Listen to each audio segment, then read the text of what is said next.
kan api. Oke, hari ini kita akan mencoba membayang-bayangkan lagi terkait dengan sistem informasi akuntansi pemerintah. Ketika teman-teman di semester lalu bahas akuntansi pemerintah, mudah-mudahan teman-teman bahas dari mulai penganggaran sampai pelaporan ya. Gimana? Kemarin waktu bahas akuntansi pemerintah, bahas penyusunan anggaran, pelaksanaan, perbendaharaan, sampai pelaporan nggak teman-teman?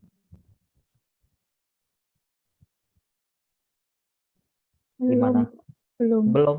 Jadi di akum kemarin bahas apa? Akum iya, Pak. Kalau akum iya. Oke. Ya, ya. Ya, berarti di akum bahas itu ya. Mulai dari penyusunan anggaran, terus pelaksanaannya, sampai dengan pelaporan pertanggungjawabannya. Oke. Berarti sudah masuk di akum, sekarang harusnya teman-teman ketika mendengar yang istilah anggaran, istilah pembayaran, komitmen, perbendaharaan, dan pelaporan misalkan, teman-teman harusnya sudah mulai ada gambaran ya. Kecuali sebelumnya belum ada materi terkait APEM, berarti harus diulang dari awal lagi nih. Apa itu komitmen, apa itu pembayaran, apa itu penyusunan anggaran, itu mundur lagi lebih jauh lagi nanti. Kalau sekarang, seperti teman-teman tuliskan di pekan lalu ya, kombinasi antara akum dan SIA. Nah, karena sudah belajar akum, sudah, SIA sudah. Nah, sekarang kita tinggal mix, kita gabung antara akum dan sistem informasinya. Oke, agenda kita hari ini kebetulan kalau ini slide-nya dari dosen koordinator, jadi bakalannya semua dosen akan sama. Agenda kita hari ini yang pertama kita review resume paper. Teman-teman sudah baca papernya kemarin ya. Tidak terlalu banyak ya, 100, 20 berapa halaman? 28 kalau pagesnya, tapi kalau intinya sih nggak nyampe sana kalau dikurangi cover dan lain sebagainya. 28 halaman. Nah, teman-teman harusnya sudah baca, sudah meresum, sudah Google Translate kalau teman-teman pakai Google Translate, tapi tidak letterlock ngopi dari Google Translate ya, karena kan ada yang harus disesuaikan bahasanya. Kadang-kadang kalau kita pakai Google Translate, kadang jadi lucu artinya, padahal maksudnya nggak itu ya. Makanya perlu disesuaikan. Saya belum baca semua teman-teman, tugas teman-teman, tapi kalau saya lihat cukup beragam. Ada yang buat infografis, ada yang buat uh, semacam flyer atau poster, ada juga yang buat semacam mind map, ada juga yang buat PPT, PowerPoint juga ada. Nggak apa-apa. Jadi teman-teman meresum dari sebanyak itu paper, kemudian dibikin ringkasan, dibikin ikhtisar, dan mudah-mudahan sih tercover semua, walaupun memang perlu ada penjelasan-penjelasan lebih dalam lagi, karena di nama juga resume kan tidak semua tertulis di ringkasan atau resume itu ya. Nah, kita akan coba review, nanti akan ada dua orang yang beruntung yang akan menjelaskan secara singkat mengenai resume paper. Mungkin teman-teman juga pernah melihat tugas atau paper dari senior-senior yang sebelumnya ya, tapi harapannya teman-teman sudah paham nih, paling tidak mengerti gambaran umum si paper ini kayak gimana, yang berkaitan dengan treasury sistem desain ya, desain sistem perbendaharaan. Ingat ya teman-teman, beda antara budgeting dan treasury ya.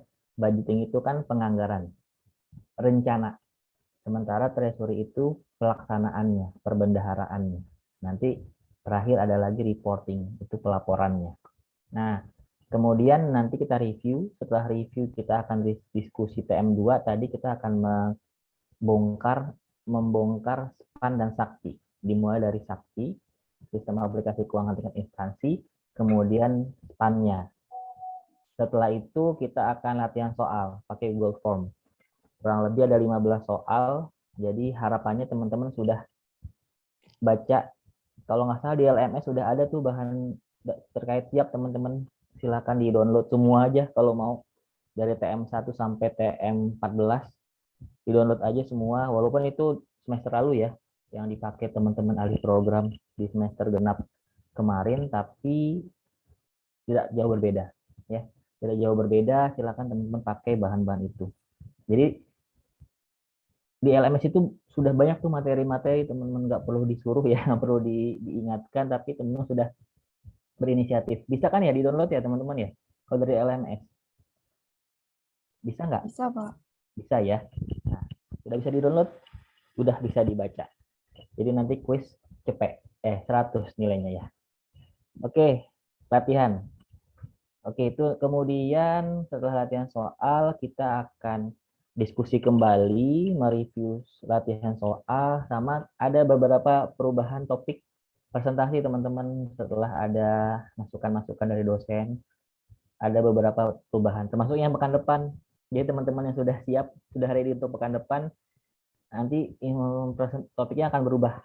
Jadi nggak apa-apa ya, nggak apa-apa berubah walaupun sudah disiapkan, mungkin sudah selesai presentasi bahan paparannya PPT-nya gitu misalkan, tapi direvisi-revisi ya, silakan direvisi nanti untuk pekan depan.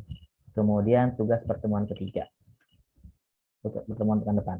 Oke, itu agenda kita hari ini. Jadi 1 jam pertama kita akan coba bahas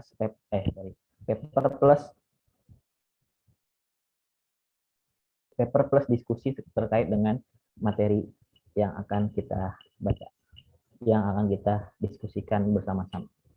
Oke, yang akan membantu menjelaskan hari ini adalah ini dia, absen 9 dan 28. Absen 9 kalau saya lihat di partisipan hari ini ada Arya Nur Adiatma. Hadir, Pak. Ya, siap. Iya, Satu Pak. lagi absen 28 ada Gian. Monitor Gian. Hadir, Pak. Oke, siap. Ya, jadi nanti kita bagi saja, jadi tidak perlu semuanya oleh Arya atau Gian semua. Jadi nanti separuh-separuh bisa jadi kalau kita melihat dari daftar kontennya, nanti introduction sama treasury system objektifnya di Arya, kemudian good practice sama treasury system in 7 countries-nya terlalu dikit ya Arya ya. Introduction treasury system objektif sama good practice yang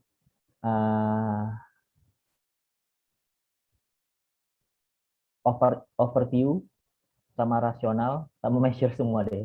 Bukan 1, 2, 3 Arya, 4, 5 nanti Gian ya.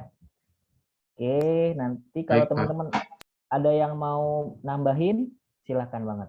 Boleh banget silakan kalau ada yang mau nambahin, atau kalau ada yang mau koreksi, ternyata bukan salah, ini maksudnya ini gitu ya.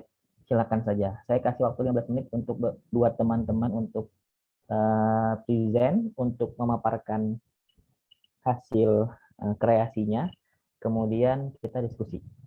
Sambil diskusi, termasuk diskusi. Habis itu kita akan coba bahas pan versus N Sakti.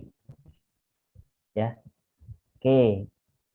Ini udah saya downloading dari LMS. Arya, silahkan. Time is yours. Baik, Pak. Terima kasih. Atau Arya mau share screen? Gimana? Share screen atau pakai ini aja? Pakai ini aja nggak apa-apa. Oke, silakan, Arya. Selamat pagi, Pak dan teman-teman. Izin saya akan menjelaskan tentang resume yang sudah saya buat mengenai sistem perbendaharaan. Sistem perbendaharaan sendiri berguna bagi pemerintah untuk menyiapkan rencana keuangan, melaksanakan anggaran tahunan, menangani sumber daya gas, menyediakan rekening fiskal, dan memastikan kontrol dan akuntabilitas. Kemudian mengenai tujuan pengelolaan anggaran itu ada 4. Yang pertama ada kontrol makro fiskal, yaitu secara luas agregat fiskal terkandung pada tingkat yang berkelanjutan dan dapat disesuaikan secara efektif. Kemudian yang kedua ada kontrol mikro fiskal, itu mengenai lebih rinci lagi pengeluaran untuk organisasi, program, dan item dapat disimpan dalam jumlah yang sesuai dan diotorisasi. Kemudian yang ketiga, efisiensi alokasi, merupakan alokasi sumber daya ke tempat di mana yang memberikan value tertinggi. Kemudian efektivitas biaya, yaitu meminimalkan biaya penyampaian layanan pemerintah tertentu.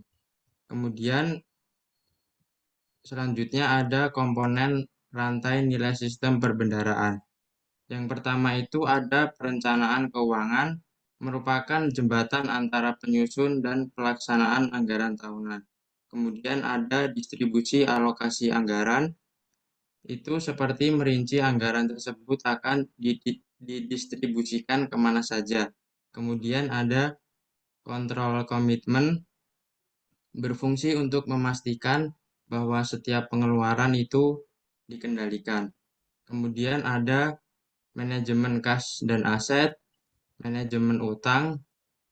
Untuk manajemen utang ini mungkin memerlukan jenis keterampilan yang lain daripada fungsi yang lain karena harus memperhatikan resiko dan manfaat untuk kedepannya. Kemudian ada manajemen pendapatan, ada kontrol pembayaran, ada akuntansi, kemudian ada laporan fiskal. Ini disediakan oleh Departemen Anggaran, Akuntansi, atau Perbendaharaan di dalam Kementerian Keuangan.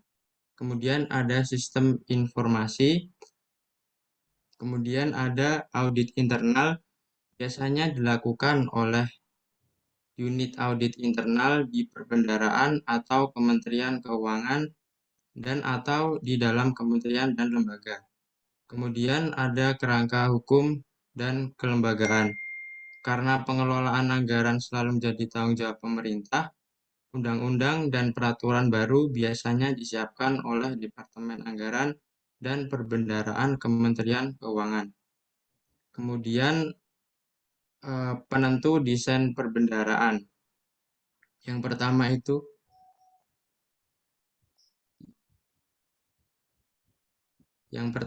ada prioritas manajemen keuangan. Itu merupakan penentu paling penting dari desain fungsi perbendaharaan. Fokusnya adalah memastikan kontrol fiskal dan kepatuhan keuangan. Kemudian ada tingkat stabilitas makroekonomi dan keuangan. Di sini dapat diartikan lebih baik berinvestasi berlebihan daripada menunda investasi. Kemudian ada ruang lingkup ekonomi. Ruang lingkup ekonomi ini sangat penting untuk mendorong pembangunan sistem perbendaharaan. Kemudian ada skala ekonomi. Skala ekonomi ini juga memberikan insentif yang kuat untuk menciptakan perbendaharaan yang kuat dan terpusat. Kemudian ada kapasitas dan keterampilan. Kemudian ada ketersediaan layanan sektor swasta. Maksudnya adalah jika negara tersebut memiliki sektor perbankan dan keuangan yang maju, sebagian besar fungsi pembayaran dan pengelolaan kas atau pengelolaan aset kewajiban dapat dialihdayakan ke lembaga swasta secara kompetitif. Kemudian ada tradisi politik dan administrasi.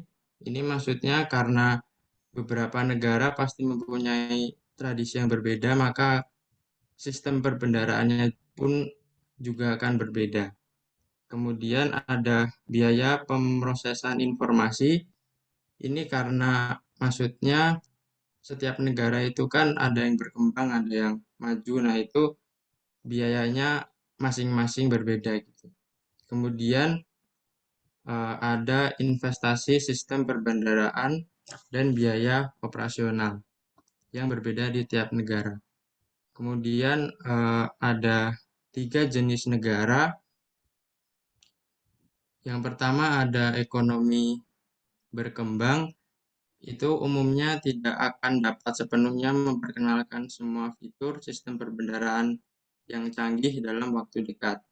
Kemudian ada transisi ekonomi yang sedang berkembang. Di negara yang dimaksud ini biasanya akan mampu mengembangkan dan memperkenalkan sistem manajemen yang cukup komprehensif. Kemudian ada ekonomi maju. itu maksudnya telah memecahkan sebagian besar masalah kontrol. Kemudian ada beberapa contoh negara sistem perbendaharaannya. Contohnya negara Brazil, Rusia, dan Prancis itu memiliki banyak kesamaan. Perbendaharaannya memiliki kekuasaan yang luas dalam keuangan pemerintah, manajemen, dan fokus kontrol yang kuat.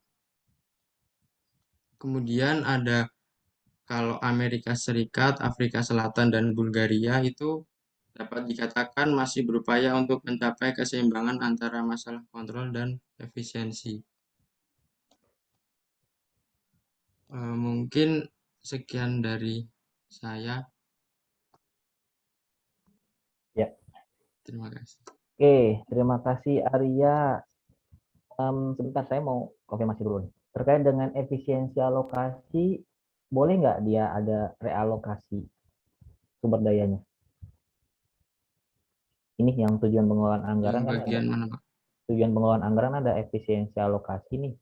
Ya.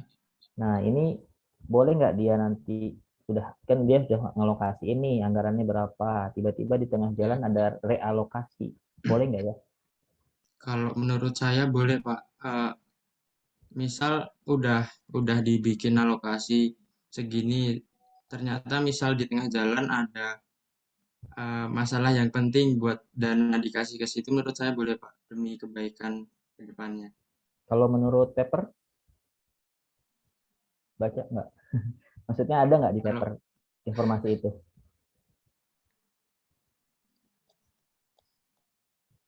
Teman-teman ada yang eh, nemu? Boleh nggak di reallocate, di realokasi? Boleh speak up, boleh open mic kalau udah nemu.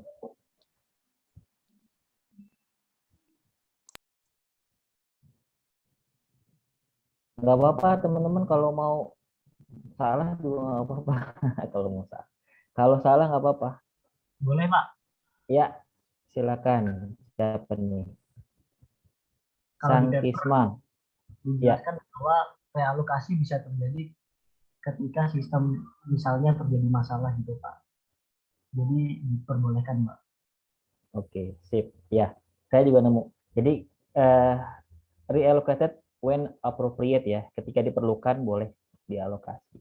Oke, terima kasih Sang Kisma. Satu lagi yang mau saya konfirmasi. Ini bukan kompre ya, tapi hanya mastiin aja sih. Ini Arya, manajemen utang. Ini utang yang dibahas, utang kan kita ada jangka panjang, jangka pendek ya. Ini manajemen utang. Nah, ini yang dibahas ya, di Pak. sini utang apa ya? Yang di komponen rantai nilai sistem perbendaharaan.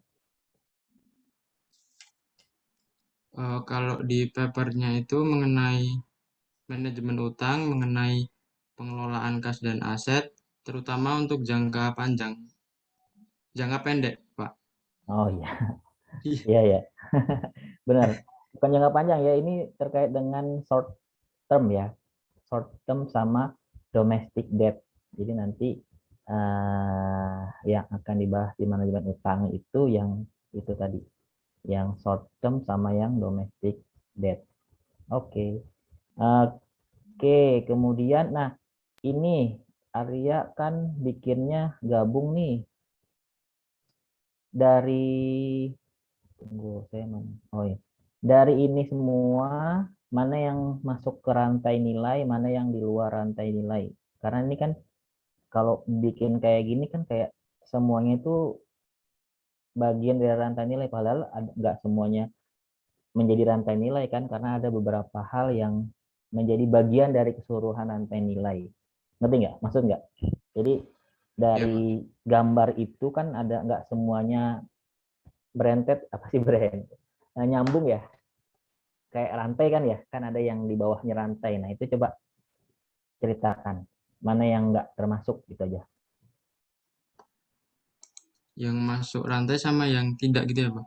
Iya, sebenarnya sih masuk rantai tapi keseluruhan rantai.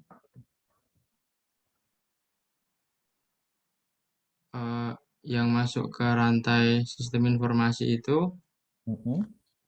dari perencanaan sampai laporan fiskal. Oke. Nanti ini Yang sistem informasi, audit, sama kerangka kelembagaan dia ada di bawahnya ya. ya sebagai pendukung.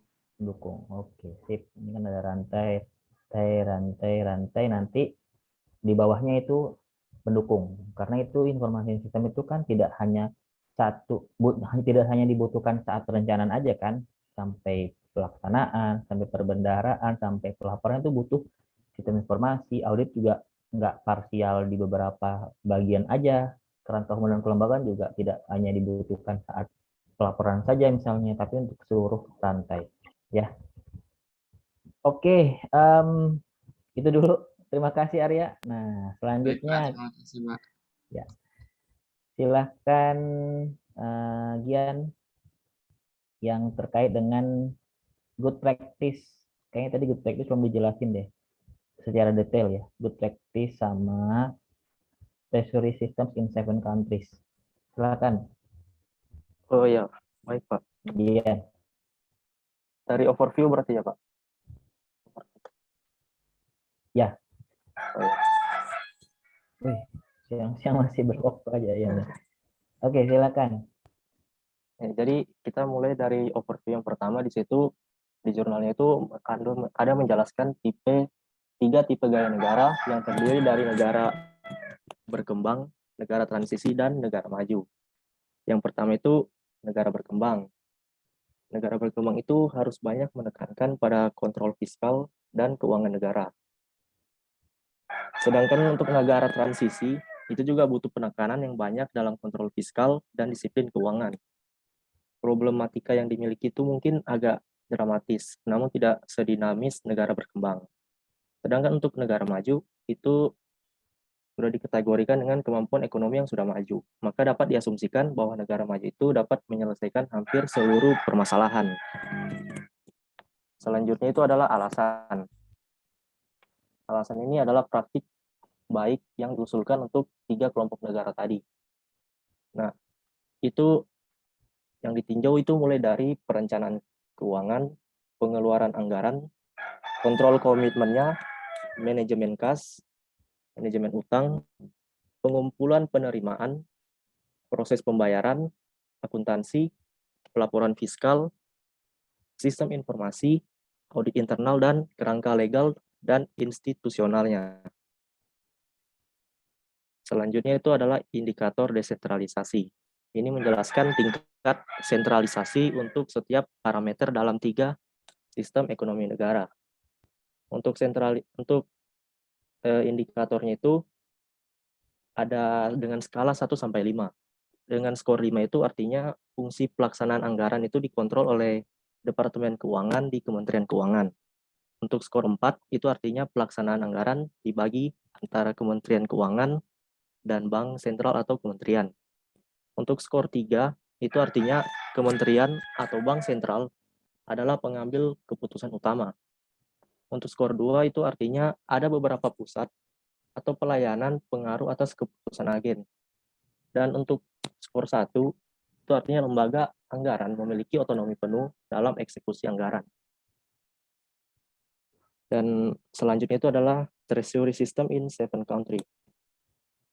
Yang pertama itu deskripsi sistem negara. Di sini ini menjelaskan sistem negara dari 7 negara yang diambil, mulai dari Brazil, Bulgaria, Perancis, Norwegia, Rusia, Afrika Selatan, dan Amerika Serikat. Untuk penjelasan tiap negara itu, saya singkat saja, mungkin mulai dari Brazil itu, rencana keuangannya itu disiapkan secara rinci. Anggarannya itu rilis tiap bulan 2, serta komitmen dan pembayaran dikendalikan dengan batas 2 bulanan. Untuk negara Bulgaria, di sistem itu tidak ada jaringan perbendaharaan daerah. Fungsi kasnya itu diserahkan kepada kementerian. Untuk Perancis, sebagian besar fungsi perbendaharannya itu ditangani oleh Departemen Akuntansi. Sedangkan Departemen Keuangan bertanggung jawab untuk manajemen likuidasi. Dan untuk negara Norwegia, negara ini menggunakan sistem perbendaharaan virtual. Tidak ada organisasi perbendaharaan terpisah. Sedangkan untuk Rusia, Departemen Keuangan Federal Rusia itu bersama kementerian terkait menyiapkan rencana keuangan tahunan yang anggarannya itu dirilis bulanan. Sedangkan untuk Afrika Selatan, Menteri Keuangan itu bertanggung jawab terhadap komitmen dan anggaran yang harus dirilis bulanan. Pendapatan dibayar di bank agen dan ditransfer ke TSA. Dan untuk Amerika Serikat, itu Menteri Keuangan menyiapkan rencana keuangan dan anggaran rilis yang dilakukan setiap triwulan. Tetapi ada aturan khusus untuk terkait investasi dan proyek lainnya. Dan selanjutnya itu perbandingan fungsi perbendaharaan. Di sini ini membandingkan peran perbendaharaan dalam pengelolaan anggaran di berbagai negara. Ada itu tabel yang sudah saya tampilkan di situ, itu adalah perbandingannya. Bisa dilihat, ini agak kurang jelas. Mulai dari financial planning itu, yang mendapatkan skor 5 itu adalah negara Brazil dan Amerika.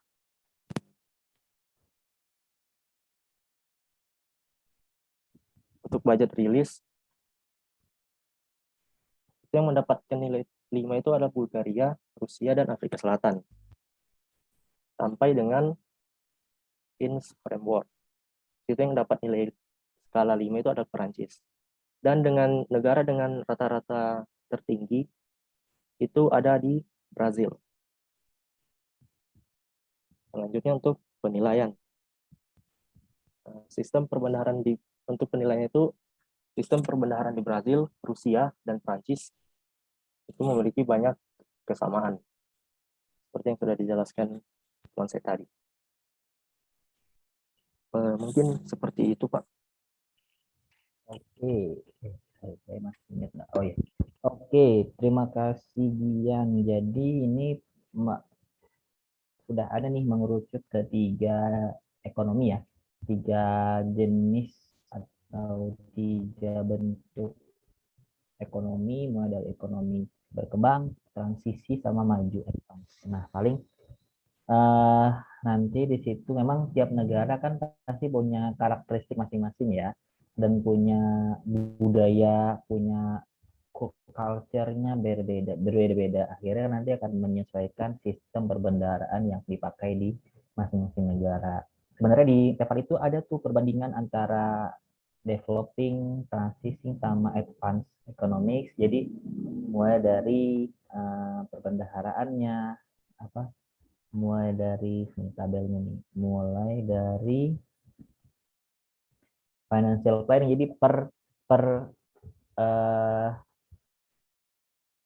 rantai value chain itu ada yang membedakan antara masing-masing ekonomi. Jadi bisa dibandingkan kalau financial planning di developing economy seperti apa, di advanced economy seperti apa gitu ya.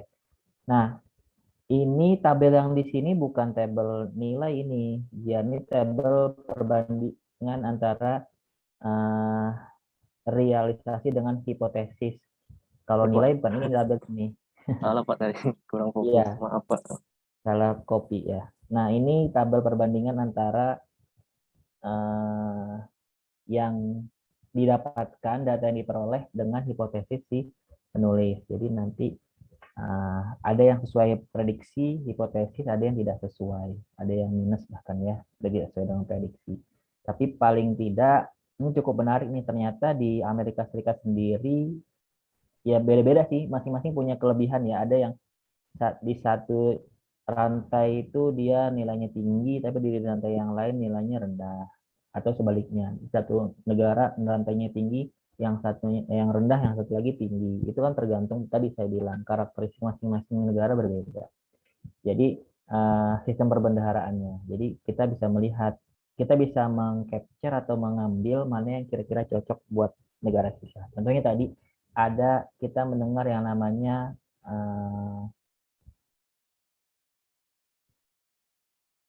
Integrated Financial Management Information System. Nah, kalau di kita sudah ada tuh IF, Financial Management Information System-nya, yang itu tadi SPAN sama SAKTI yang akan kita bahas sekarang.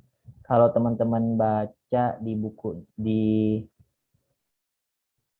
papernya Pak Sudarto, staf ahli bidang organisasi, birokrasi dan teknologi informasinya Kementerian Keuangan. Beliau nulis pengembangan Integrated Financial Management Information System di Indonesia, IFMS. Nanti ya ada gambar atau picture yang diperoleh dari Denner and Min tahun 2013. Nanti itu akan dibahas mengenai dengan kolaborasi atau integrasi antara budget system, treasury system, plus other financial management information system. Jadi nanti itu muncullah namanya Integrated Financial Management System, IFMIS, IFMIS di Indonesia. Ya, nanti kita akan coba bahas itu. Kemudian memang kalau kita melihat di kesimpulan, kita lihat kesimpulannya Arya. Jadi tadi jenis negara berbeda-beda, kemudian dan tentunya masing-masing punya masalah atau problem berbeda dan penanganannya pun berbeda. Kalau kita mau melihat di conclusion di paper, memang sistem perbendaharaan merupakan memiliki peran yang sangat penting ya dalam mendukung tanggung jawab dari pemerintah, khususnya terkait dengan pengelolaan keuangan di pemerintah di beberapa negara. Jadi perlu adanya desain atau skema sistem perbendaharaan yang tepat supaya proses pengelolaan keuangan perbendaharaan bisa berjalan dengan lancar. Memang kalau kita lihat ya kurang lebih sama tuh sistem value chain-nya kurang lebih sama, mulai dari budgeting sampai dengan pelaporan dan audit, nanti ada pemeriksaan dan pertanggungjawaban. Nah, kalau kita membandingkan beberapa negara bisa, tapi untuk beberapa value chain tidak bisa semua kita bandingkan. Kemudian dijelaskan per negara berkembang, negara yang transisi sama yang negara maju. Kemudian di sini juga ada nah, tergantung negara ya. Ada yang perlu yang kompleks atau yang komprehensif sistem perbendaharaannya, ada yang hanya sederhana saja. Jadi kalau sudah maju seperti tidak perlu kompleks sekali ya, karena sudah running, sudah berjalan gitu ya. Sudah berjalan, jadi tinggal melanjutkan aja tuh sistem perbendaharaan di negaranya. Oke, itu dia. Ada yang mau ditanyakan, ditambahkan atau diskusikan teman-teman terkait dengan Treasury System Design Value Chain Approach. Ini nanti yang sebenarnya pekan lalu kita juga bahas ya terkait dengan value chain-nya ya. Hari ini kita lebih dalam. Izin bertanya, Pak. Iya, silakan. Di yang paper yang Bapak sudah share itu kan, saya itu kayak menemukan sebuah kejanggalan ya Pak. Menurut saya lebih aneh sih Pak. Bukan keanehan, tapi menurut saya kayak asing aja gitu. Di bagian kemungkinan penentu desain perbendaharaan. Nah di situ salah satunya itu komponennya yang menentukan itu adalah ketersediaan layanan sektor swasta ya Pak ya. Nah yang ingin saya tanyakan itu bukankah melepas hal tentang anggaran ini ke sektor swasta itu meningkatkan risiko keuangan Pak? Kayak misalnya risiko data bocor atau mungkin ada kecurangan dan lain sebagainya kayak gitu Pak. Karena kita nggak melakukan kontrol terhadap keuangan itu yang dilepaskan ke pihak swasta. Terus yang kedua itu di bagian conclusion Pak, atau rangkuman kesimpulannya itu saya menemukan bahwa di dalam negara maju itu local government-nya itu usually have their own financial management system. Nah, di Indonesia itu juga udah menerapkan itu enggak sih Pak? Mempunyai manajemen keuangan sendiri tiap daerahnya itu. Nah, itu yang saya tanyakan. Terima kasih Pak. Oke. Ya, Ahmad Azam. Ya, jadi kalau melihat ya, kalau kita lihat di paper tadi yang pertama tadi apa? Yang tentang itu Pak, ketersediaan layanan swasta. Oh iya, layanan swasta. Nah, kita lihat lagi sebenarnya layanan swastanya seperti apa.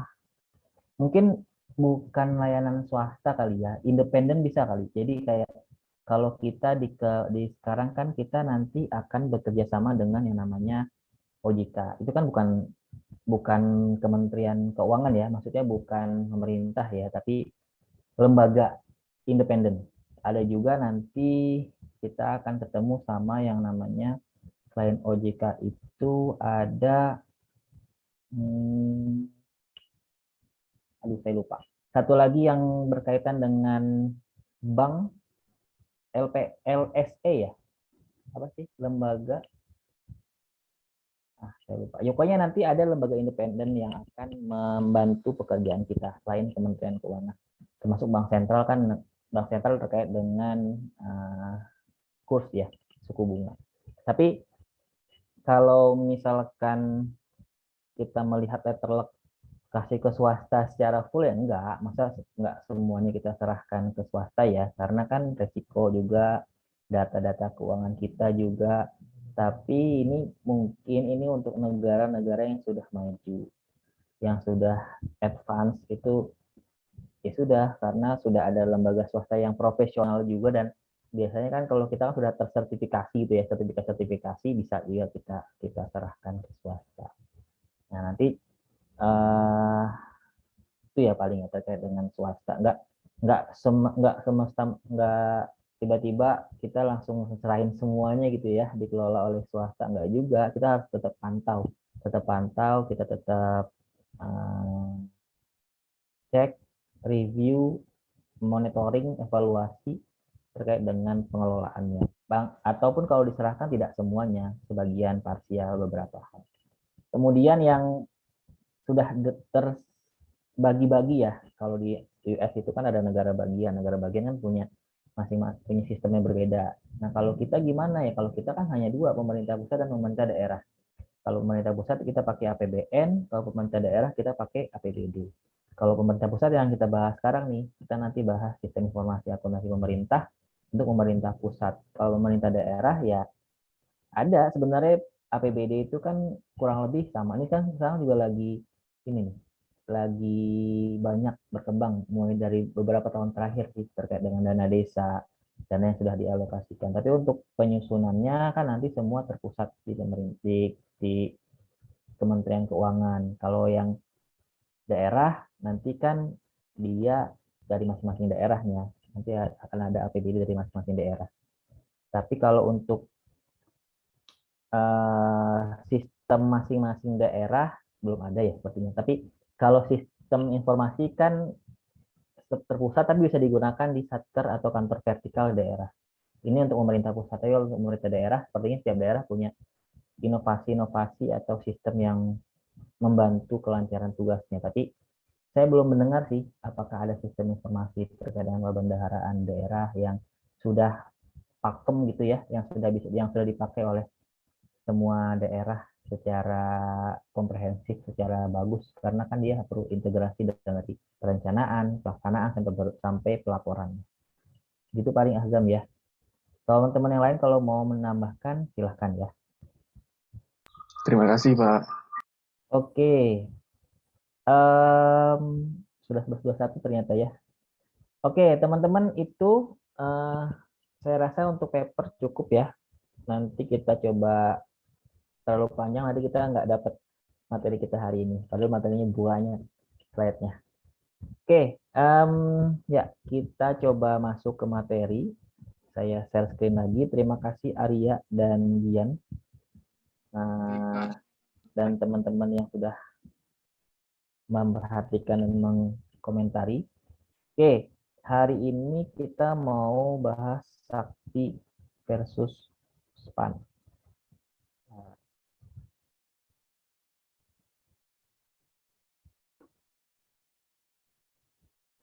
Kalau saya pekan lalu kalau nggak saya pernah bilang ya, perbedaan umum sakti versus span apa ya teman-teman? Ada yang bisa masih ingat? Sakti itu untuk siapa, span untuk siapa? Penggunanya nggak sih, Pak? Iya, betul. Brigita, siapa? Sakti untuk siapa, span untuk siapa? Kalau sakti itu bagian anggaran kementerian atau lembaga, kalau span itu bagian anggaran BUN. Iya, betul. Jadi nanti untuk Sakti itu untuk kementerian lembaga, termasuk kita ya, Kementerian Keuangan sebagai kementerian lembaga. Kalau yang SPAN khusus BUN. Nah, jadi SPAN ini kalau kita mau lihat secara sistem, SPAN ini itu dia sistemnya paketan dulu ya waktu 2014 itu ketika dijalankan itu sistemnya tuh sudah paket. Jadi lisensinya dari luar kita diberikan lisensi sih, tapi kita tidak bisa kita tidak bisa modifikasi. Kalau mau kita harus request dulu ke si punya. Jadi kemarin itu kalau nggak salah LG ya dari Korea. Kemarin belum lama ini ada FGD dengan Ministry of Finance atau dari pihak Korea ya, pihak Koreanya untuk kita rencananya tahun 2024 atau 2025 akan mencoba mengintegrasikan antara SPAN dan Sakti. Jadi tidak lagi terpisah. Jadi nanti tinggal langsung tuh dari Sakti akan connect ke SPAN untuk pencairan dananya. Oke, itu dan kalau secara garis besar di SPAN itu yang spesial adalah ada yang namanya manajemen kas ya, kas manajemen. Sementara di Sakti nggak ada. Satu lagi kalau di SPAN itu ada, di Sakti ada komitmen, ada piutang, tapi kalau di SPAN nggak ada. Ya, nanti coba kita lihat dari bahannya, PPT-nya.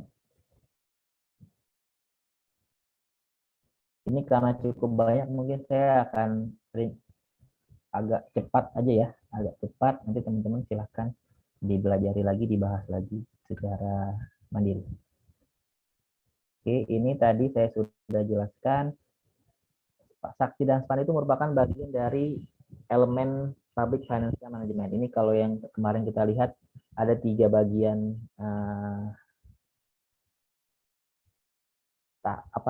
tahapan dari pengelolaan keuangan ya. Modernisasi anggaran dan perbendaharaan. Tadi untuk memproses transaksi dan menghasilkan informasi pada setiap tahapan siklus APBN.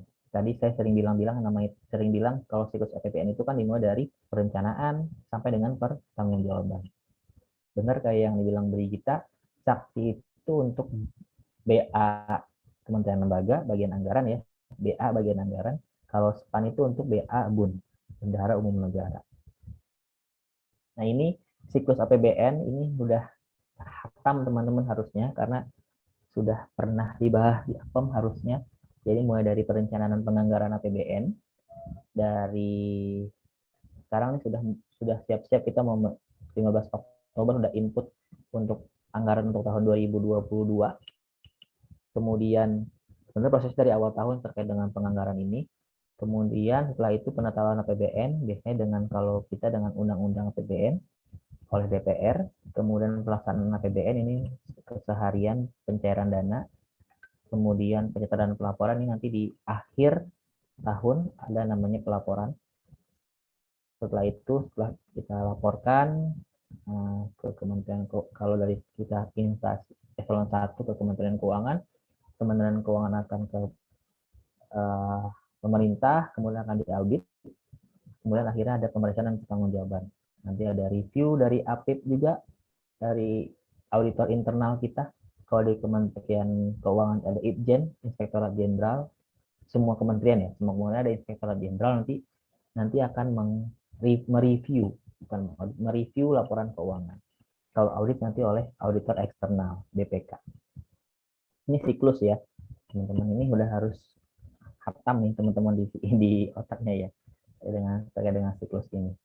Nah, lalu kalau tadi kita mau disambungkan dengan treasury value chain tadi, kita sudah tahu yang namanya budget preparation, budget otorisasi. Setelah kita siapkan anggarannya akan diotorisasi, kemudian ada komitmen pencairan dananya, kemudian ada receipt management, penagihan, debt and aid management. Ini kalau di kita di Kementerian Keuangan ada DJPPR, Direktorat Jenderal Perimbangan Pembiayaan dan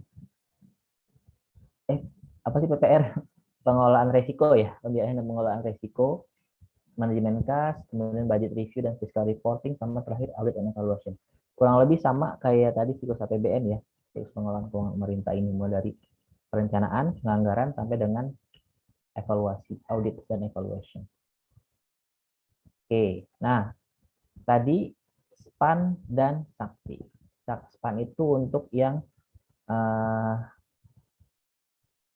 SPAN itu untuk Satker atau konsolidator BA999 untuk BA Bun. Nanti ada yang 01 untuk 01 untuk apa ya? 01 itu untuk utang, misalkan ya, pengelolaan utang, 02 ini untuk pengelolaan hibah, kemudian 003 itu untuk investasi pemerintah, 04 itu untuk penerusan pinjaman, dan seterusnya. Kalau yang untuk kementerian lembaga, Sakti. Nanti pastinya ya. Nanti ada modul-modul di Sakti itu, mulai dari anggaran sampai dengan modul GLP, General Ledger, ya. Oke, sekarang kita masuk ke aplikasi Sakti. Ini logo yang lama. Ini dasar hukumnya, teman-teman nanti pelajari, ya diingat-ingat aja lah ya. Ini ada tahun 2018, kita ada modul-modul, beberapa modul peraturan di perbendaharaan. Jadi kalau tadi teman-teman baca di paper ada namanya Treasury Department, inilah dia, Direktorat Jenderal Perbendaharaan. Kalau mau ngomong budgeting departemen, Direktorat Jenderal Anggaran, ya kalau di kita, kalau di Kementerian Keuangan. Oke, kemudian ini dia Sakti mendukung pelaksanaan SPAN ya. Sakti itu mendukung pelaksanaan SPAN pada instansi pemerintah. Jadi dari Sakti ini nanti misalkan dari komitmen, di modul komitmen nanti akan ada pencatatan supplier. Supplier itu adalah rekanan. Nanti supplier ada level 1, level 2. Level 1 itu yang pribadi, misalkan kita sebagai pegawai akan mendapatkan gaji kan pasti ya. Nah, kita termasuk supplier level 1, tipe 1 atau level 1. Nah, atau kita mau beli barang secara langsung, artinya akan dibayar dari rekening pemerintah ke penyedia, itu level 2. Nah, level 2 ini nanti harus didaftarkan supplier. Level 1 dan level 2 harus didaftarkan ke modul komitmen. Didaftarkan ke modul komitmen nanti di Sakti ya, kemudian setelah itu dikirim ke SPAN, di SPAN nanti dapat nomor register supplier, NRS. Kalau supplier, kalau kontrak nomor register kontrak. Nah, ini semua by system teman-teman. Jadi teman-teman nggak usah mikirin gimana tuh supaya dapat NRS, ya udah kita kirim aja nanti dari Sakti ke SPAN gitu ya. Biasanya nanti dari modul ini akan diteruskan kan dia kan ke KPPN nanti ya. KPPN ke SPAN. KPPN kantor vertikal dari Direktur Jenderal Perbendaharaan ya. Nggak perlu saya jelasin lagi kan ya KPPN ya. Tahu ya di bawah DJPB itu ada kantor vertikal namanya KPPN. Panjangan dari Kantor Pelayanan Perbendaharaan Negara. Ya, yang ada di seluruh Indonesia. Jadi teman-teman yang penempatan perben siap-siap merantau ke seluruh Indonesia. Ke tempat yang bahkan kita tidak tahu di mana daerahnya. KPPN karena dia harus menyasar mendekati ke wilayah yang ada APBN-nya ya. APBN kan tidak hanya di kota-kota besar, di kota-kota kecil, kecamatan itu kan udah ada juga yang APBN. Misalkan kayak kalau dulu saya di Medan ada MAN, MIN, kan di daerah ada ya. Saya pernah ke Sidikalang itu ya. Sidikalang kan ada juga kantor vertikal Kementerian Agama, ada juga kantor vertikal Puspitek, Pusintek ya. Puspitek Serpong itu kan ada juga kantor vertikal di daerah-daerah. Oke, itu. Ini Sakti. Kemudian latar belakang inilah ternyata di tahun 2004 udah ada tuh perbendaharaan negara harus dikelola sesuai dengan perkembangan teknologi modern. Kemudian kaidah yang baik tadi nih, Integrated Financial Management Information System, IFMIS. Implementasi SPAN tahun 2014. Ya, jadi sekaligus milestone modernisasi sistem pengelolaan keuangan negara di Indonesia. Nah, terbelakangnya ini konsep sakti. Jadi sakti itu satu database, satu aplikasi dari tahap penyusunan pertanggungjawaban APBN. Kalau dulu masing-masing tahapan itu berdiri sendiri. Jadi kita harus ngirim ADK, dan ADK itu harus data komputer ya, pakai flash disk dulu coba. Ngirim ADK dari penganggaran ke misalnya ke mau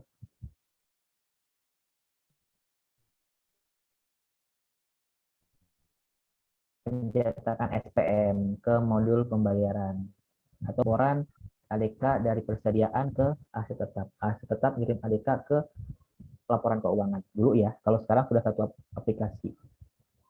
Nah, dan untuk semua level dari satker, satuan kerja, dari level yang paling kecil sampai ada yang kantor wilayah, ada yang unit eselon 1, ada kementerian lembaga.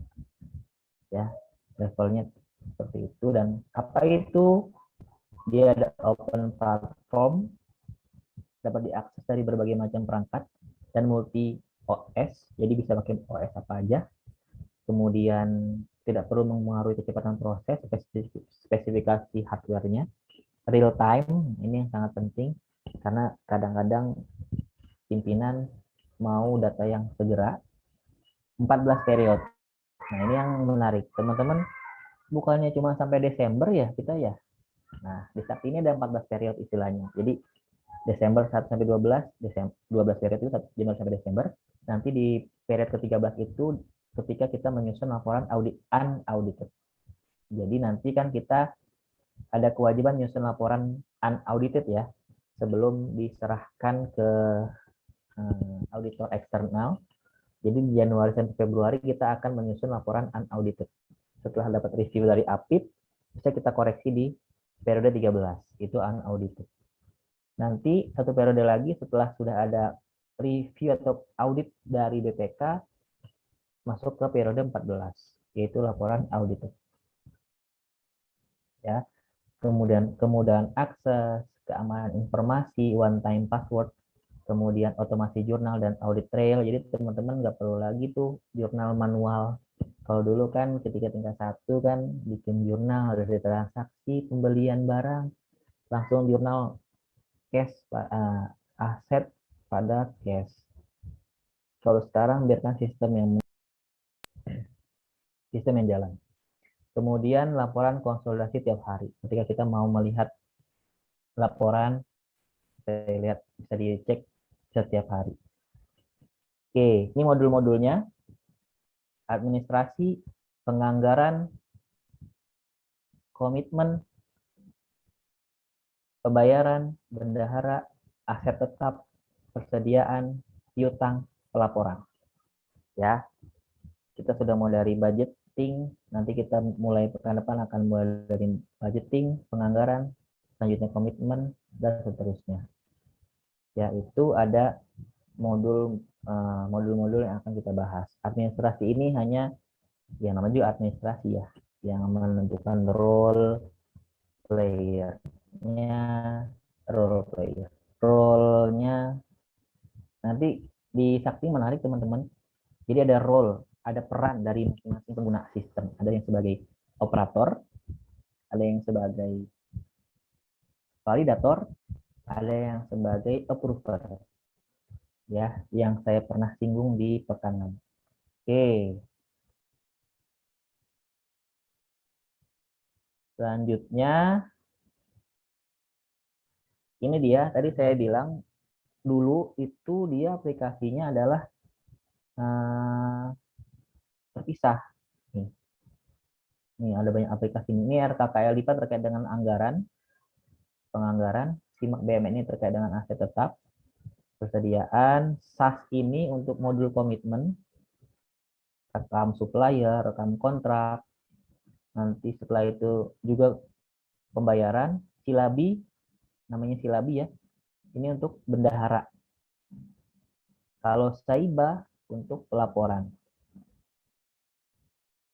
Nanti ada modul piutang, sebenarnya piutang ini lebih ke pelaporan juga sih.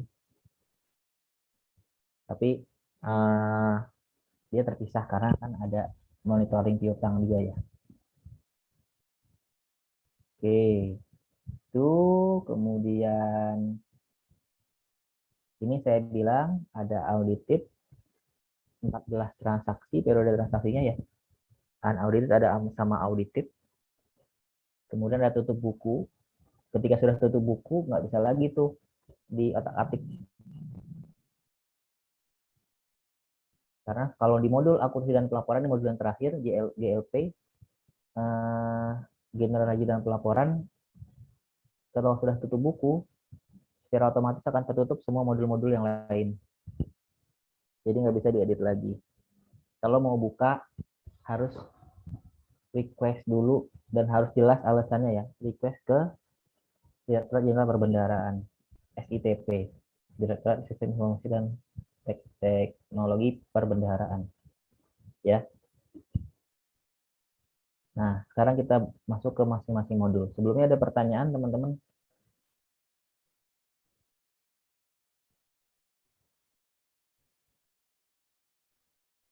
Ada pertanyaan? Banyak banget Pak materinya. Nah, saya mau ngecas laptop dulu.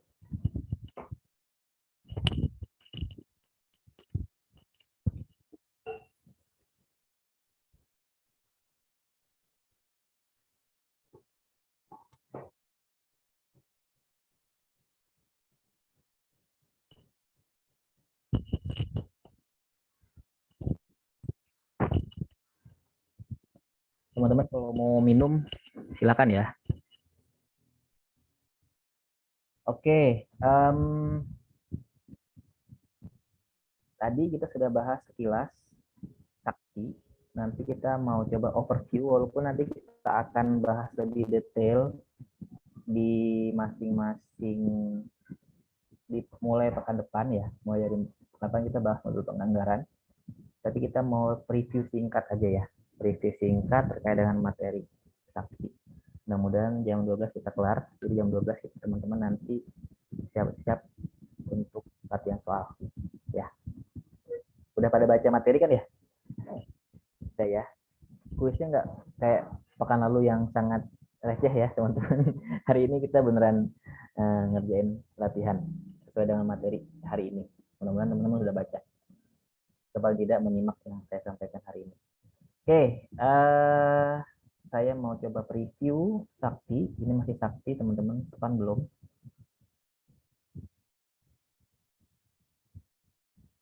Oke, sebentar. Ringkas aja ya. Overview saksi.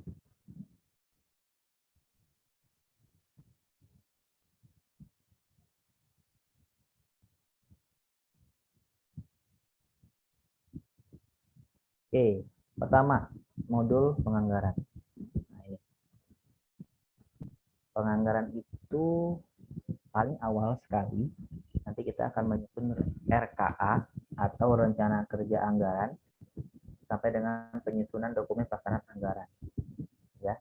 Nah, termasuk RPD, rencana pencairan dana, rencana penyerapan anggaran. Jadi tidak hanya menyusun anggaran tapi juga kira-kira rencana penyerapan anggarannya seperti apa, termasuk rencana penerimaan atau pendapatan dalam 1 tahun anggaran. Ya, ini makanya ketika penyusunan rencana kerja anggaran tidak bisa hanya satu pihak, harus banyak pihak yang kita undang, termasuk rencana pengadaan, rencana pendapatan apa aja. Kalau kita di Kementerian Keuangan, rencana penerimaan pajaknya berapa, penerimaan bea cukainya berapa, PNBP-nya berapa, itu harus kita proyeksikan, kita rencanakan di tahun sebelumnya. Nah, kemudian ini tadi ruang lingkupnya penyusunan anggaran, pelaksanaan revisi anggaran. Jadi tidak stop sampai sudah keluar DIPA atau SP DIPA, setelah itu selesai, tapi kita akan ada revisi-revisi ya.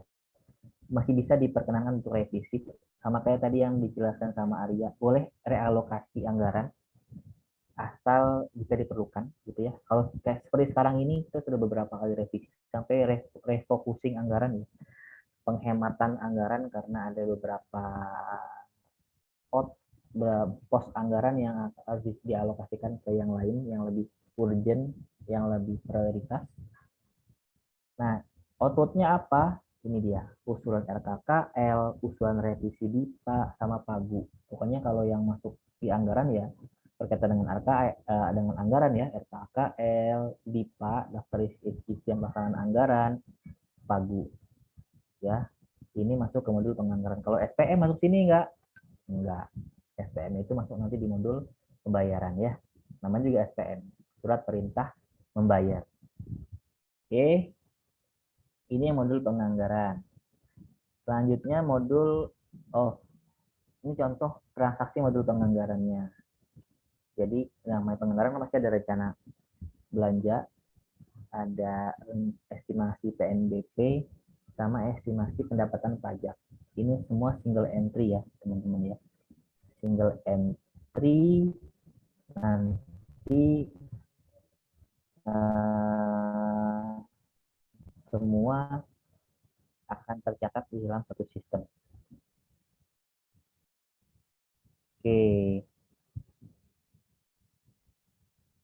Oke, kemudian selanjutnya adalah modul komitmen. Ini saya sering bilang tadi, modul komitmen ini cukup memegang peran yang besar dalam saksi ini, karena ketika mau membayar dimulai dari sini, harus merecord atau mencatat supplier. Jadi, supplier itu ya penerima pembayaran ya, untuk didaftarkan ke SPAN melalui KPPN. Jadi dari saksi nanti kita akan daftarkan ke supplier. Jadi kalau teman-teman sudah kerja, sudah CPNS gitu, jadi teman-teman termasuk supplier nih, supplier level 1 yang akan didaftarkan oleh operator komitmen. Operator komitmen nanti akan didaftarkan ke SPAN melalui KPPN ya.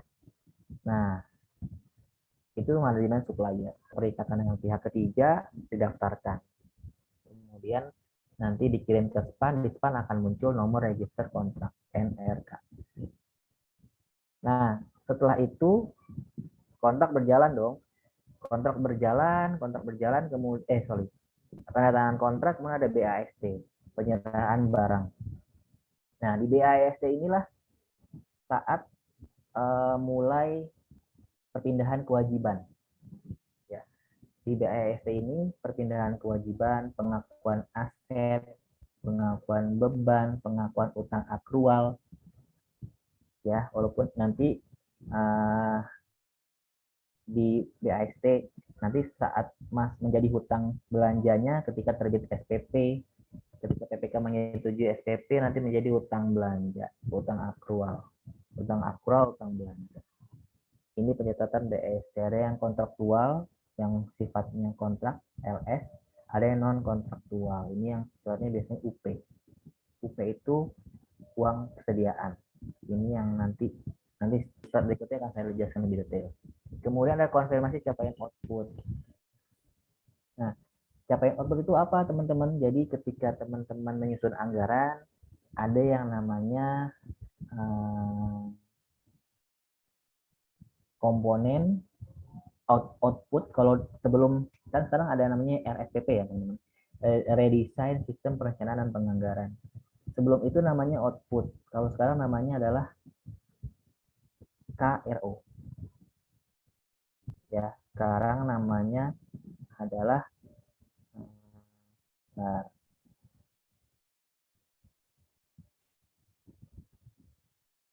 KRO, klasifikasi rincian output. Nanti setelah itu setelah KRO ada namanya RO, rincian output ya. Nanti ini yang rincian output inilah yang akan dikonfirmasi. Ini transaksi-transaksi yang mengandung komitmen ini cukup banyak teman-teman. Catatan BAST kontraktual, non kontraktual, UP, tunai bank, kas hibah, KKP, KKP itu kartu kredit pemerintah, teman-teman. Jadi pemerintah sekarang punya kartu kredit. Kalau mau beli tiket perjalanan dinas pakai kartu kredit aja. Nanti kerjasama dengan bank umum, dia ada di operasional, bank operasional ya. Kemudian ada penerimaan BLU, ini juga unik. BLU kan bukan berdiri sendiri. Pengelolaannya berbeda ya, pengelolaan keuangannya berbeda karena dia bisa menggunakan sendiri dananya, tidak pakai kalau dana yang dihasilkan bisa dikelola sendiri. Kemudian falas ini ya sudah, kalau kita pakai UP falas ya sudah, berarti nanti transaksinya dengan falas, kemudian belanjanya harus menggunakan falas, SPJ juga menggunakan falas. Ini biasanya mungkin bisa jadi yang tugas belajar, kuliah-kuliah di luar negeri, kemudian ada honor atau honor allowance, uang saku gitu ya, pakai falas. Oke, itu yang komitmen ya, 2 aja ya. Kita masih ada lagi nih, bendahara. Tadi komitmen khusus terkait dengan perikatan, kontrak, supplier, kemudian kontrak, supplier, ada pencatatan BST sama capaian output. Kalau di bendahara, tugasnya adalah namanya bendahara. Kalau kita sebagai bendahara kan bayangan kita adalah mengeluarkan duit ya. Tapi duitnya yang menjadi tanggung jawabnya, yang UP, uang persediaan. Jadi penata usahaan LS bendahara, penata usahaan UP, penata usahaan potongan atau pungutan pajak, karena kan sebagai bendahara itu kan dia bertugas sebagai wajib pungut ya, kalau dari pajak wajib pungut. Kemudian penata usahaan surat bukti setoran pendapatan, transaksi lain yang dikelola oleh bendahara. Jadi kalau kita di Kementerian Keuangan, bendahara, contoh transaksi lain misalkan tunjangan kinerja. Kalau tunjangan kinerja di kita kan terpusat di Sekretariat Jenderal ya. Nanti bendahara Setjen akan dropping ke bendahara masing-masing kantor. Nah, itu transaksi lain namanya yang dikelola oleh bendahara, yang bukan anggarannya, istilahnya gitu ya. Nah, kemudian outputnya adalah LPJ bendahara. Ini transaksinya, syarat uang masuk, dana titipan, pengembalian belanja, pungutan pajak, setoran UP, upload data penerimaan. Nah, data penerimaan ini kalau sekarang ada informasi bahwa akan ada terintegrasi MPN, modul penerimaan negara. Jadi kan pajak punya sistem sendiri, SIDJP, Bea Cukai ada CESA, PNBP ada Simfoni. Nah, ketiga modul penerimaan negara itu akan digabungkan, diintegrasikan. Nanti tidak perlu lagi tuh upload ADK lagi. Jadi harapannya bisa langsung masuk ke bendahara. Modul pembayaran. Nah, tadi komitmen sudah berkomitmen, sudah ada kontrak, sudah ada BST, tinggal sudah SPP. Nanti tinggal dibayar, pembayaran tugasnya untuk membayarkan. Pengesahan pendapatan belanja, pencatatan surat perintah pencairan dana. Produknya adalah dokumen rengkas, rencana kas, SPBY, itu dokumen pendukung untuk ini mengeluarkan kwitansi. PPDH itu adalah perakiraan pencairan dana harian, SPP, SPM, surat perintah membayar, atau yang dipersamakan. Nanti namanya beda-beda teman-teman. Untuk BLU sendiri, untuk hibah SPM-nya beda lagi namanya, untuk utang SPM-nya beda lagi, dan seterusnya. ADK, ada ADK RT, ADK SM, atau yang dipersamakan. Ya. Nih, cukup banyak teman-teman ya modulnya. Ini transaksinya, pembuatan SPP, SPM, SP2D, BLU, hibah langsung. Hibah itu ada 2, yang uang sama barang. Kemudian modul persediaan. Nah, tadi sudah bayar-bayar tuh. Sekarang ke beli-beli, pembelian persediaan. Kalau bayarnya tetap di luar, tapi ini pencatatannya aja ya. Kalau sekarang pencatatan transaksi barang persediaan. Kalau dulu ada aplikasi sendiri ya, aplikasi persediaan.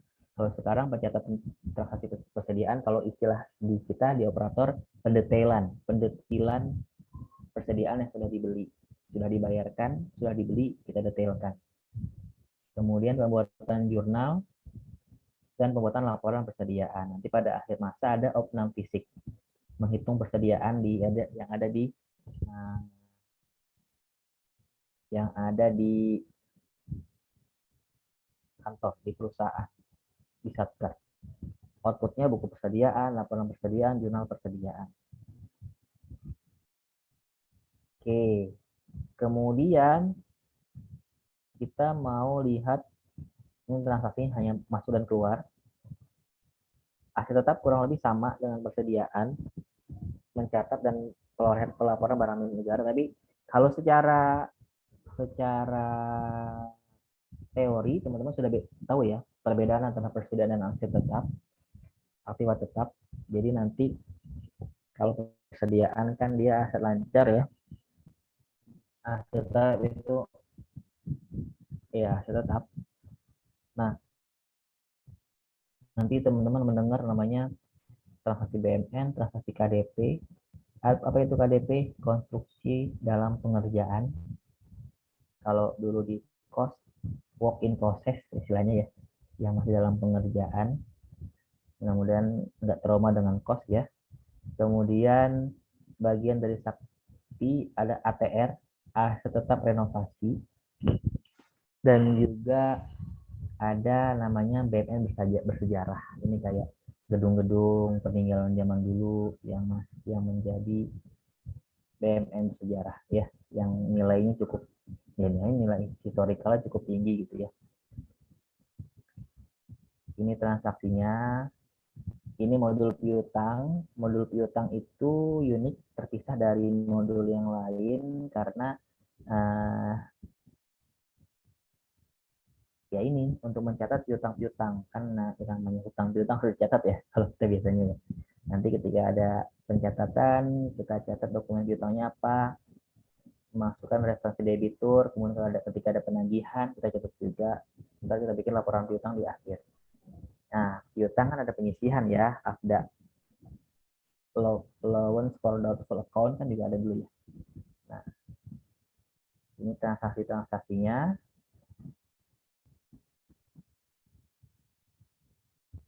Ini GLP terakhir muara dari saksi penyusunan laporan keuangan. Ruang lingkupnya adalah sistem akuntansi yang terintegrasi dengan modul-modul lain terkait sistem laporan manajerial, sistem rekonsiliasi dan konsolidasi pelaporan. Outputnya ya laporan keuangan, LO, LP, INRA, CLRA. Bedanya adalah namanya juga akrual ya, saksi, tidak ada yang namanya laporan harus kas ya, karena kan kita tidak ngurusin kasnya, manajemen kasnya itu nanti di span. Ini jurnalnya, ada jurnal manual, penyesuaian jurnal balik. Jadi di sini nih teman-teman nih sebenarnya nih yang teman-teman pelajari dulu di akuntansi pemerintahan atau akuntansi komersil, akuntansi keuangan kan ada jurnal manual, jurnal penyesuaian, ada jurnal balik, closing entries ya, ada monitoring jurnal. Jadi kalau teman-teman yang udah jago banget nih akuntansinya nih, nah sini tuh terpakai. Walaupun kita kayak di sini jurnal penyesuaian khusus ini kita nggak perlu mikirin debit kreditnya karena sudah ketika kita masukin debit otomatis kreditnya muncul di aplikasi ya. Ya ini validasi jurnal, posting jurnal, transaksi resiprokal nih teman-teman yang dulu ada perubahan sistem atau perubahan ini lebih ke ini sih BLU ya. Nah, ketika ada penerimaan pendapatan ya dari satker lain untuk periode. Nah ini kalau kita mau melihat alurnya, pertama dari komitmen dulu, nanti lari ke pembayaran, komitmen nanti juga akan lari ke modul aset tetap kalau sudah ada sampai BAST ya. Kemudian juga lari ke modul GLP, modul anggaran ini untuk pembayaran sama GLP, kemudian modul bendahara, pembayaran dan GLP ke semuanya. Ke modul piutang juga, GLP itu muaranya semuanya masuk ke situ. Akhirnya aset tetap juga nanti akan masuk ke GLP. Ya, ini integrasi saksi pelaksanaan anggaran. Nah, tadi saya bilang user atau di saksi itu ada role bagi administrator, admin, Selagi operasional, ini namanya maker, checker, approver. Tapi kalau di sistem ini namanya operator, maker itu operator, checker itu validator, approver. Ini interkoneksinya, ini akan ada rencananya akan ada semua akan menjadi satu, sakti dan satu anggaran akan menjadi satu. Kalau sekarang masih terpisah-pisah.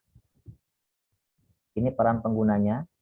Jadi tadi saya bilang ada yang namanya operator, ada yang namanya validator,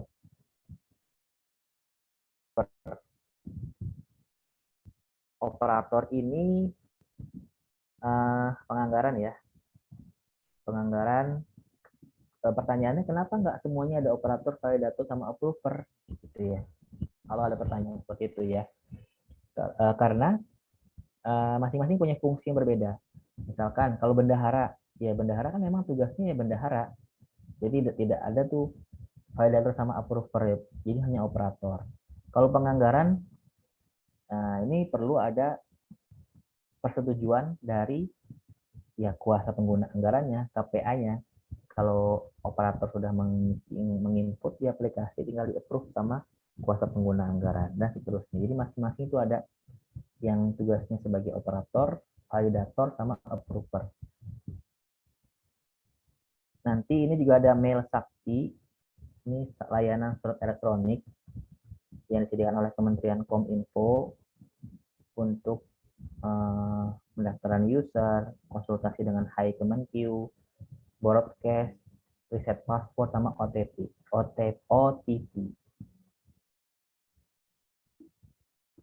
Kode OTP ya. Nah, itu nanti terkait dengan mail sakti, ini nanti kita one time passwordnya, OTP-nya nanti akan ada diberikan. Ini untuk role tertentu ya, tidak bisa semua juga. Ini penjelasannya, admin, operator, approver, validator. Ini OTP sakti nih. Jadi nanti ada OTP sakti yang seperti yang mobile banking ya teman-teman. Kalau punya mobile banking kan tinggal masukin password tuh. Nah, juga sama. Juga ada OTP sakti. Hanya 5 menit waktunya. Kalau gagal boleh mencoba 3 kali. Kalau gagal lagi diblokir. Dan kalau blokir harus ke KPPN. Nggak bisa surat menyurat. Teman-teman harus datang tatap muka langsung ke KPPN. Mungkin kalau sekarang bisa virtual ya, nge-zoom ya. Tapi kalau nggak lagi pandemi, biasanya langsung harus ke KPPN, nggak boleh surat menyurat. Ini di OTP sakti ada authentication, integrity, non-repudiation, dan seterusnya. Teman-teman baca aja ini. Nah, kalau teman-teman di akuntansi pemerintahan itu namanya pejabat perbendaharaan ya. Nah, itu ada PPK, PPSPM, KPA, sama bendahara. Nanti itu masing-masing punya peran. PPK sebagai validator modul pembayaran, dan seterusnya. Faktor sukses tentunya kalau yang namanya implementasi sakti harus ada dukungan manajemen, pemisahan tugas, perubahan mindset, peningkatan kerjasama, pengukuran beban kerja, sama training secara berkala. Namanya yang terkait dengan aplikasi ya. Tentu harus ada upgrade informasi, mana tahu ada tips and trick bagaimana menjadi operator yang baik, atau ketika ada kendala dalam penginputan, misalkan aset tetapnya sangat banyak kayak di STAN di kampus PKN STAN kan banyak tuh aset tetapnya, bagaimana cara inputnya biar cepat gitu ya, dan seterusnya. Nah, setelah ada itu ada Mon Sakti. Beda ya ini lambangnya. Mon Sakti. Mon Sakti itu monitoring sistem aplikasi, monitoring sakti ya. Jadi nanti kita bisa melakukan pengawasan dan pengendalian WASDAL, internal kementerian lembaga, MONEF, melakukan evaluasi pelaksanaan anggaran, sampai MONEF sistem aplikasi ini khusus untuk Direktorat Jenderal Perbendaharaan.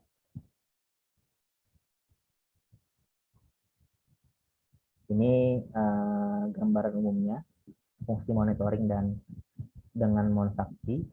Jadi nanti kita bisa melihat nih kontrak yang tidak sesuai timeline, berapa kontrak, kemudian transaksi aset yang belum didetailkan berapa, kemudian efektivitas penggunaan anggaran, dan seterusnya. Kalau yang pengawasan kita bisa lihat pencatatan nomor SP2D, kapan yang kontrak, terus tutup periode, dan seterusnya. Ini interface-nya monsakti.kemenkiran.kemenkiran.id. Kalau teman-teman iseng, buka aja, silakan.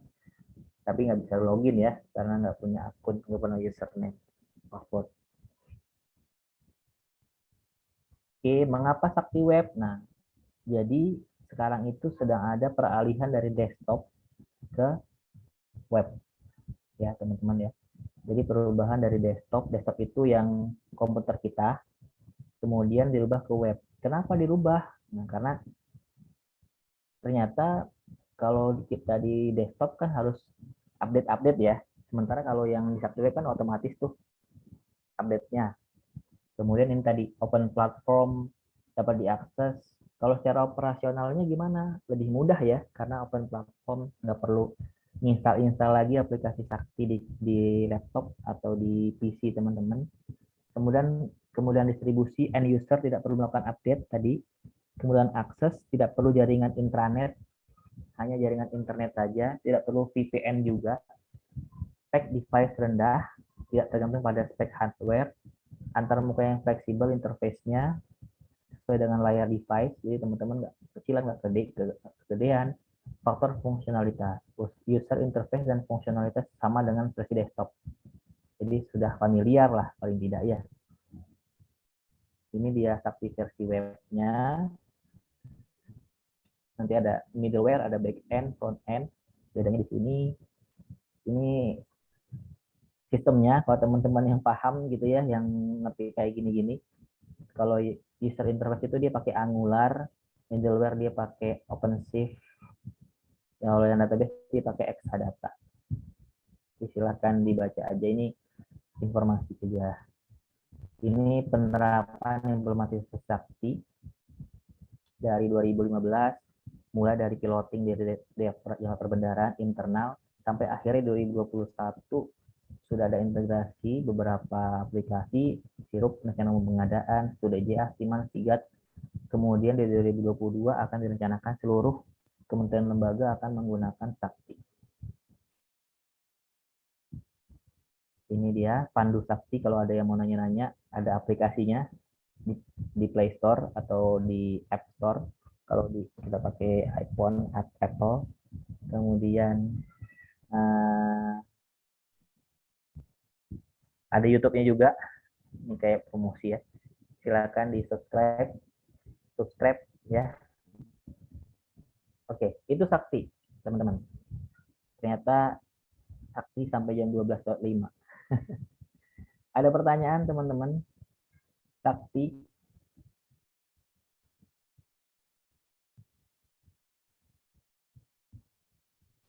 Izin bertanya, Pak. Ada? Ya. Kalau aplikasi Sakti ini kedepannya ada penggantinya apa? Bakal Sakti ini terus bakal berkembang gitu? Kalau sementara ini justru bakalan berkembang ya, Tuan ya, Sakti ini, karena justru ini sebagai solusi kali ya, sebelumnya terpisah, terus sekarang diinterkoneksi, digabungkan menjadi satu sistem. Masih benar-benar Sakti ya, benar Sakti, jadi semua aplikasi akan bergabung menjadi satu, dan kedepannya akan ada terus perkembangan, karena kan masih banyak beberapa aplikasi yang belum masuk di sini ya. Kayak gaji itu kan belum masuk, kemudian yang tadi saya bilang di 2024 akan ada rencananya akan ada digabungkan antara SPA dan Sakti. Itu Iwan. Baik, terima kasih Pak. Oke, kemudian terkait dengan SPAN ini sedikit aja ya teman-teman ya, sebelum teman-teman istirahat sebentar. SPAN itu kan terkait dengan BA-BUN ya, Bendahara Umum Negara. Bedanya adalah tidak ada yang namanya jangan yang ada aja deh. Adanya adalah modul komitmen, manajemen kas.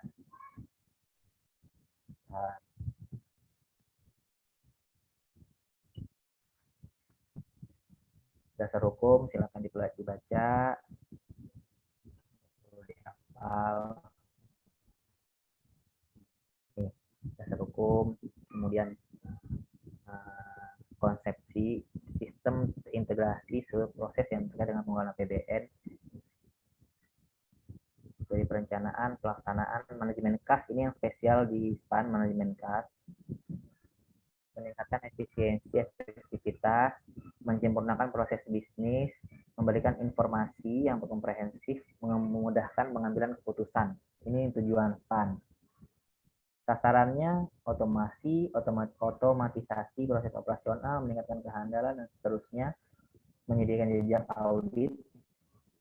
Prinsipnya, nah, SPAN ini menggunakan aplikasi SPAN, kemudian hanya dapat diakses oleh penerima hak akses user license yang ada ID-nya, jadi terdaftar ID-nya teman-teman, nggak bisa semua orang bisa ikut, bisa pakai gitu ya. Proses validasi dan approval SPAN dilakukan secara elektronik. Ini pilar utamanya, ini penting teman-teman, penyempurnaan proses bisnis, manajemen perubahan dan komunikasi, jadi proses, people, sama teknologi informasi. Ya, penyempurnaan proses bisnisnya disempurnakan, manajemen perubahan dan komunikasi, teknologi dan informasi. Oke, keunggulan SPAN tadi ya, ada otomatisasi dan audit trail, single database juga, less paper pasti, user defined report, notification mailer system, gitu nanti ada notifikasi kalau kontrak sudah disetujui dan seterusnya. Accrual accounting,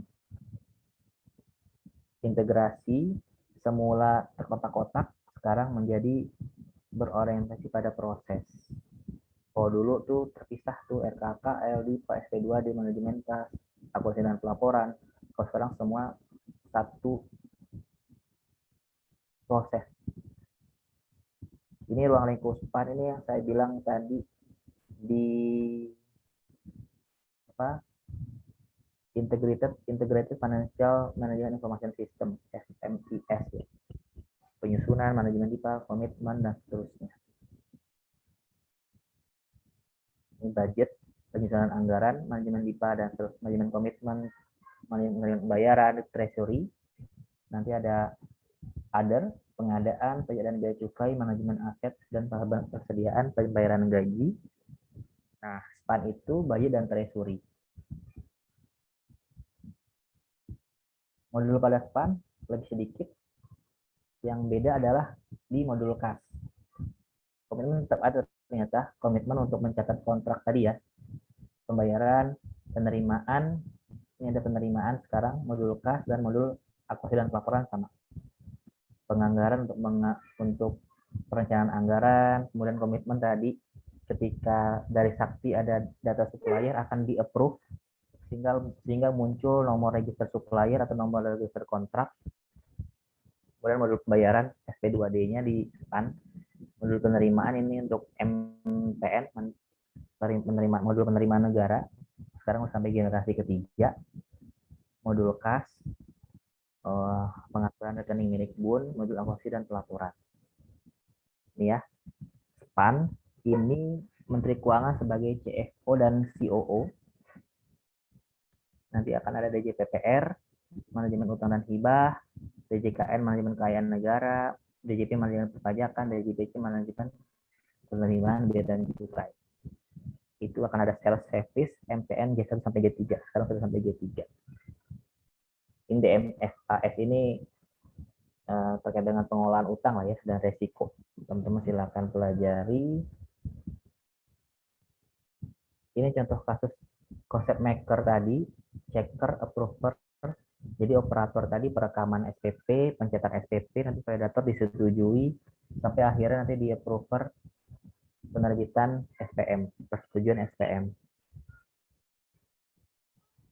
Ini terkoneksi Sakti, keran KPPN tadi sudah saya bilang, mulai dari RKKL, ada SP DIPA, oleh SPAN akan diterbitkan DIPA, data DIPA, data supplier akan disetujui oleh SPAN, pemberian NRS atau NRK, nilai nomor register tadi, kemudian penerbitan SPP dicatat sama SPAN hutangnya, penerbitan SPM sama di SPAN penerbitan SP2D.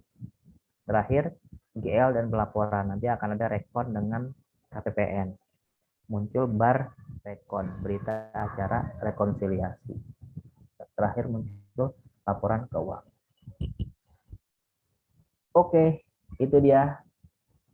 Setelah dikebut, ada pertanyaan terkait SPAN, teman-teman? Nggak ada? Oke, Izin, setelah Pak. ini. Ya, Alwan, silakan. Ingin tanya soal database, Pak. Ya. Antara aplikasi Sakti sama SPAN tuh database-nya jadi satu atau beda, Pak?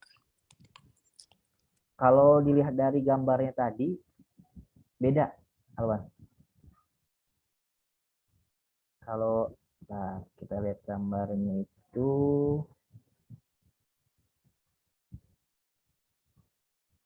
ya.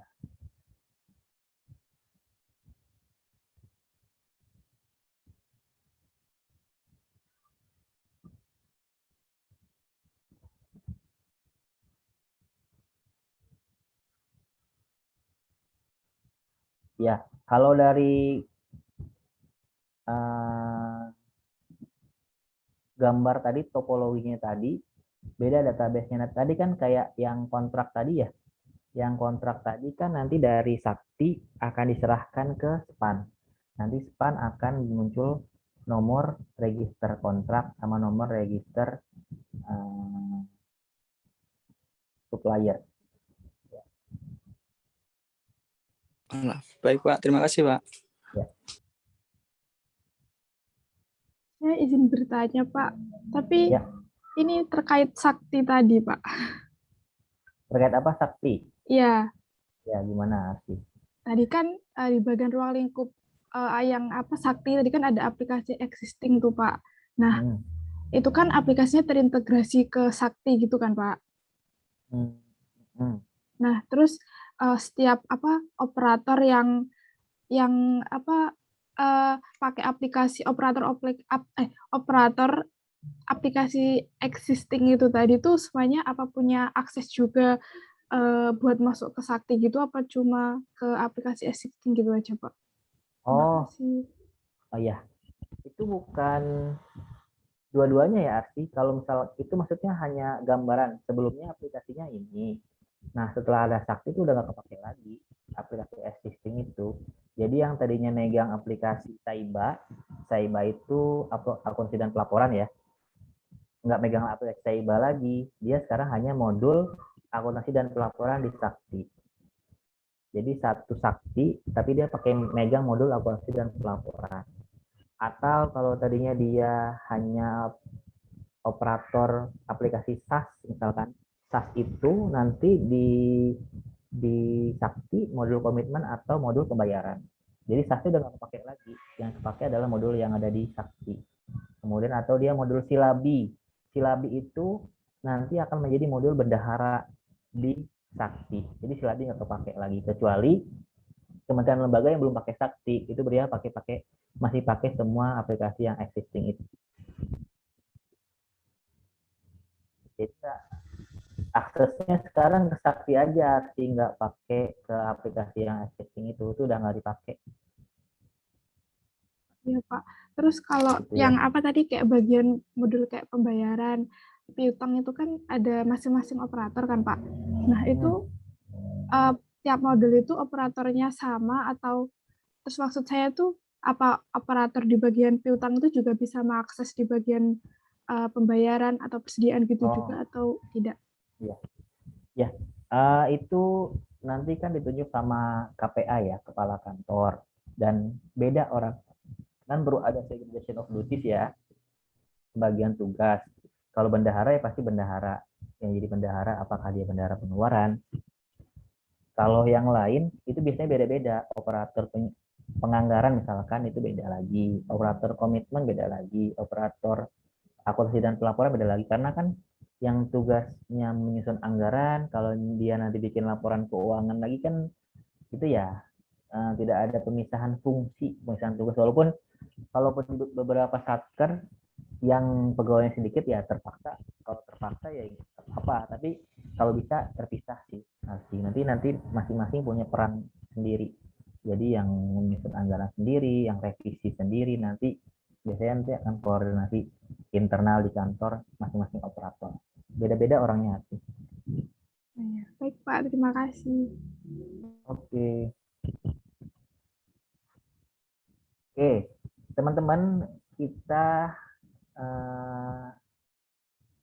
sekarang 12.18 di laptop saya. Break sebentar ya, break sebentar. Teman-teman bisa ngaso dikit lah ya. Sampai 5 menit cukup nggak?